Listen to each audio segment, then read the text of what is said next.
Good din po sa ating lahat. Muli, nandito tayo para magbigay ng reaksyon additional dito sa nangyari sa West Philippine Sea kung saan naputol yung daliri ng isa sa Navy personnel natin. Okay. Ngayon, marami yung mga kwento na naririnig natin. Marami yung mga komento, marami yung mga sinasabi na ganito, ganon. Okay. Ngayon, ang gusto kong mabigyan ng reaksyon ukol dito sa sinabi ni Secretary Bersamin na ayon sa kanya, ang nangyari ay aksidente at resulta ng misunderstanding. Hindi po tayo agree dyan. Okay. Kasi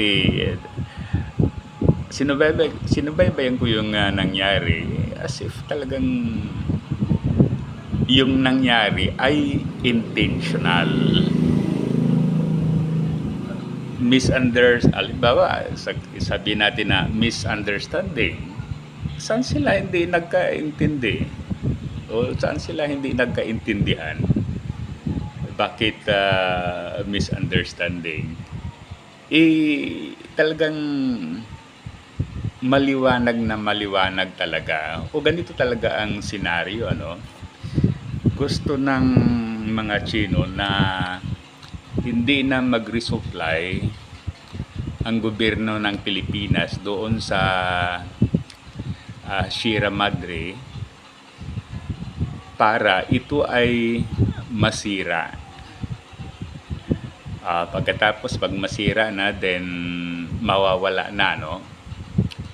Kaya halimbawa may bagyo o whatever, then mawawala na dyan. Okay? Wala nang outpost ang mga Philippine military personnel. Okay? Ngayon, ang mga Pilipino naman ay siyempre talagang gusto nilang i-continue yung pag-supply dahil siyempre pag hindi sila mag-resupply, so anong kakainin nung mga nandoon na naka-assign? Ano ang kanilang gagamitin? Siyempre, they need water, they need food, they need medicine, at saka iba pang mga necessities in life. Okay. Kaya yun ang conflict. Ang Philippine government gusto niyang ma-continue yung resupply. Ngunit ang Chinese government naman ay gusto niyang ma-stop yung resupply. Okay, so siyempre conflict yung kagustuhan ng dalawang panig. Okay. Kaya talagang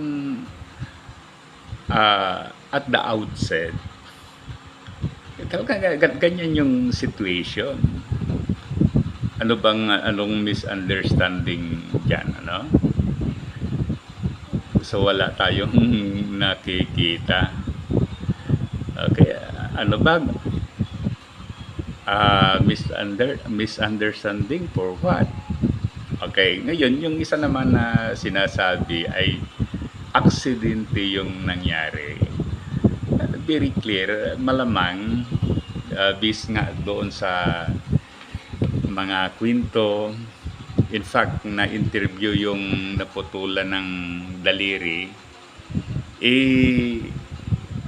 talagang based sa kanya, ang nangyari ay sinadya. So, in the accident, kasi imagine banggain ka, binangga yung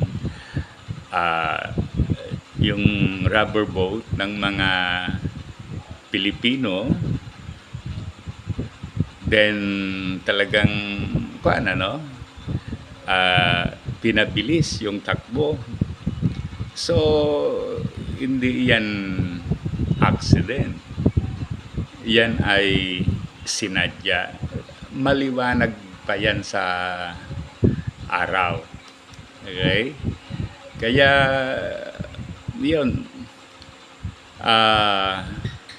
bilang isang Pilipino na nakafocus doon sa nangyari, ako ay naniniwala na yun ay hindi accident, yun ay sinadya, at yun ay hindi misunderstanding ko. Talagang maliwanag na talagang binoboli tayo dahil siyempre, ang alam nila kayang-kaya tayo. Kaya ginawa nila yon. And precisely, hindi misunderstanding. Okay, muli. Thank you. Sana i-like at saka subscribe sa ating YouTube channel. Mabuhay tayong mga Pilipino.